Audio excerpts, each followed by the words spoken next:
Hello everyone, welcome back to our channel BHU वाले। तो सभी बच्चे जिन्होंने CUT PG 2026 का एग्ज़ाम दिया है और बीएचयू में एडमिशन लेना चाहते हैं, तो बीएचयू ने अपना रजिस्ट्रेशन पोर्टल स्टार्ट कर दिया और अपना फर्स्ट कटअप भी जारी कर दिया है। तो जितने भी बच्चे बीएचयू में एडमिशन लेना चाहते हैं, ये पूरा वीडियो जरूर देखें। अगर आप चैनल पे नए हैं तो चैनल को सब्सक्राइब कर लीजिएगा। कोई भी क्वेरी हो आप हमारे हेल्पलाइन नंबर 80 90 20 94 18 पर कांटेक्ट कर सकते हैं। तो जैसा कि आपको हमने कल ही वीडियो में बताया था कि बीएचयू का फर्स्ट राउंड का कट ऑफ कितना गया है, ठीक है।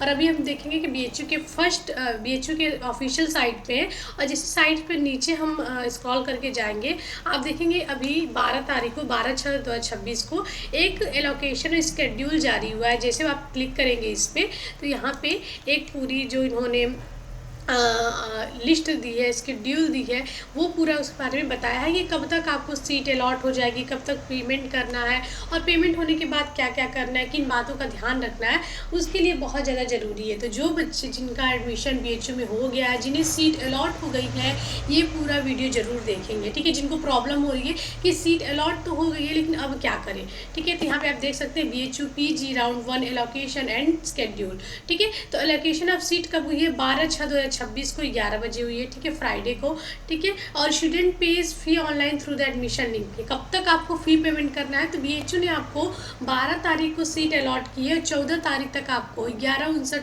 PM तक आपको फ़ी पेमेंट कर देना है, यानी कि संडे तक का आपको टाइम दिया है। बहुत अच्छे तरीके से सोच समझ के आप लोग जो है कि पेमेंट करिएगा, बहुत ज़्यादा ज़रूरी है। अगर आप 2 सब्जेक्ट के लिए पेमेंट कर रहे हैं, 2 सब्जेक्ट के लिए फॉर्म भरे हैं, यानी कि मान लीजिए SC और हिस्ट्री, तो किसी एक के लिए ही पेमेंट करिएगा जिसमें आपको श्योरली एडमिशन लेना है, क्योंकि उसके बाद आपका एक प्रोग्राम अपने आप हट जाएगा जब दूसरे को आप चूज कर लेंगे, ठीक है। तो ये भी बहुत ज़्यादा ज़रूरी है। सारे बच्चे कंफ्यूज हो रहे थे, परेशान हो रहे थे, तो उन्हें जानना ये ज़रूरी है। कुछ इंपॉर्टेंट नोट है जो आपके लिए बहुत ज़्यादा जानना ज़रूरी है, उसे देख लीजिए। Once the merit list come allotment is released, check them carefully on admission portal dashboard before making the payment. Please re-ensure that you have fulfilled all the eligibility criteria for the selected program, ठीक है। मतलब यही चीज़ है कि जब एक बार आपको allotment हो जाती है तो आप बहुत अच्छे तरीके से डैशबोर्ड को चेक करिए, ये भी चेक करिए कि आपने सारी क्राइटेरिया को फुलफिल किया है, ठीक है। ये सारी रिस्पॉन्सिबिलिटी आपकी होगी, क्योंकि उसने बोला है कि हमने पूरी तरीके से बुलेटिन जारी की है, उसमें एक एक चीज़ों को बताया है, तो आप हर चीज़ के लिए आप जिम्मेदार होंगे, ठीक है। If more than 1 program is allotted, choose the most preferred choice. Once a program is choose and the other program will be disabled from the portal. वही हमने जो बात बोला कि अगर आप एक से अधिक सब्जेक्ट के लिए अप्लाई किए, CUT PG में एक से अधिक सब्जेक्ट के एग्ज़ाम दिए हैं, तो किसी एक ही प्रोग्राम को एकदम अच्छे तरीके से चूज कर लीजिएगा कि आगे आपको PG किस में करना है। एक बार आप किसी प्रोग्राम का पेमेंट कर देते हैं तो दूसरा वाला अपने आप हट जाएगा, फिर आप उसके लिए एलिजिबल नहीं होंगे। तो ये आपको बहुत ज़्यादा अच्छे तरीके से ध्यान में रखना है, ठीक है। The candidate must complete all the required admission formalities, ठीक है। जितनी भी एडमिशन की फॉर्मेलिटी है वो को अच्छे तरीके से आपको कंप्लीट करना है, इसमें कोई भी कोताही नहीं करना, नहीं तो फिर आपका एडमिशन कैंसिल हो जाएगा, ठीक। उसके बाद the candidate need to pay the admission fee to secure admission. आपको पेमेंट जो है मतलब जो फीस है वो पेमेंट करना ही होगा अपने एडमिशन को सिक्योर करने के लिए। अगर आप फ़ी पेमेंट नहीं करते हैं तो फिर आपका एडमिशन कैंसिल हो जाएगा।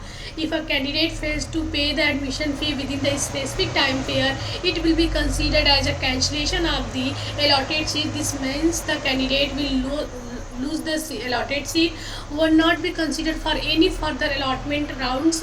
और उसके बाद है कि यही कि अगर आप पेमेंट नहीं करते हैं तो पहला है कि आप अपनी सीट छोड़ रहे हैं, अपने एडमिशन कैंसिल करना चाहते हैं। दूसरा, आगे आपको किसी भी जितने भी राउंड आएंगे, आपके जितने भी मॉप अप और जो भी चीज़ आएंगी उसके लिए भी आप कंसीडर नहीं किए जाएंगे और आपके लिए ये सीट नहीं रहेगी, ठीक। उसके बाद जो सबसे इम्पॉर्टेंट है, सबसे ज़्यादा इम्पॉर्टेंट जिन बच्चों को अभी सीट अलॉट होगी वो ध्यान रखना है।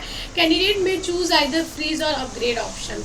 If upgrade option is chosen and seat offered in subsequent round, the candidate will have to pay the difference in fee, ठीक है। In case of no upgradation the candidate will retain his her current seat. ये है कि अगर आप जब payment करेंगे, payment करने के बाद दो ऑप्शन आपके पास आएंगे, एक फ्रीज यानी कि लॉक और एक अपग्रेड। अगर आपको पहला प्रेफरेंस मिल गया तब तो आपको कुछ भी फ्रीज और अपग्रेड करने की ज़रूरत नहीं है, लेकिन अगर आपको दूसरा तीसरा ऐसे मिला है तो आप अपनी सीट को अपग्रेड कर दीजिएगा। आगे के जो राउंड होंगे उसमें आपको जो भी आप सीट चाहते हैं पहले प्रेफरेंस की, दूसरे प्रेफरेंस की, वो मिल जाएंगी, ठीक है। तो आपको थोड़ा थोड़ा जो है कि फ़ी पेमेंट का डिफरेंस भी देखने को मिलेगा। तो अगर आप अपग्रेड नहीं करते हैं तो अगर आपकी जो सीट अभी फ़िलहाल अलॉट हुई है वही सीट रहेगी। तो ये पूरा कहना था।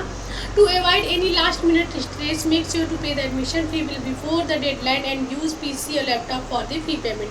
कहा जा रहा है कि कोई भी लास्ट मिनट का स्ट्रेस मत लीजिएगा और पेमेंट करने के लिए आप कोशिश करिएगा कि आप पीसी और लैपटॉप का यूज़ करें। तो ये पूरी जो नोटिस थी ये बीएचयू की तरफ से थी और बहुत अच्छे तरीके से उसने नोटिस में समझा दिया। जो भी आप स्ट्रेस ले रहे थे, रात में साइट पे ग्लिच भी आ गया था, तो ये जो साइट है, ये जो नोटिस है, इसको बहुत अच्छे तरीके से खासकर इस चीज़ को ध्यान में रखिएगा। आशा करते हैं आपको जो भी प्रॉब्लम थी आपको समझ में आ गए होंगे। मिलते हैं आपसे अगले वीडियो में, तब तक के लिए नमस्कार, धन्यवाद।